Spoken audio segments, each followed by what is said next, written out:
আসসালামু আলাইকুম রহমতুল্লাহ বারকাত।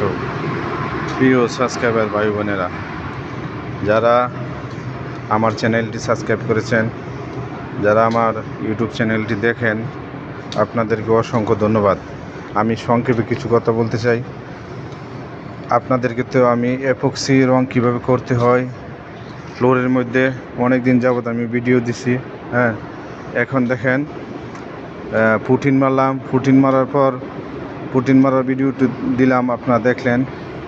পুটিন মারার পর সিরিজ পেপার মারলাম মেশিন দিয়ে, ওই ভিডিওটিও আমি দিলাম, আপনারা দেখলেন।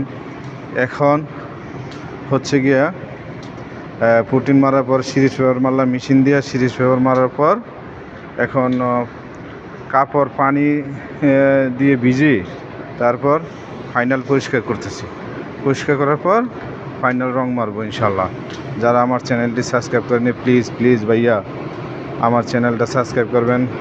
ভাই বোনেরা, আপনাদেরকে আমি অনুরোধ করে বলছি, আপনারা অনেক কিছু শিখতে পারবেন। এপক্সি রং মূলত আগে একটা সময় ছিল সিরামিক, ফ্লোরের মধ্যে সিরামিক লাগাইতো। এখন সিরামিকের কাজ আর করে না বেশি। সিরামিকের পরিবর্তে এপক্সি রং করে। এপক্সি রং মূলত অনেক বছর যায়, ম্যাক্সিমাম 30 বছর এইরকম লাস্টিং করবে, 30-25 বছর এরকম। তাই আমি আপনাদের কাছে অনুরোধ জানাচ্ছি, আমার ভিডিওটি সাবস্ক্রাইব করবেন, আমার পাশে থাকবেন, ইনশাল্লাহ অনেক কিছু শিখতে পারবেন। দেখেন, এটা মূলত একটা পার্কিং। এই পার্কিংয়ের মধ্যে কাজ চলছে আজকে প্রায় 6 মাস।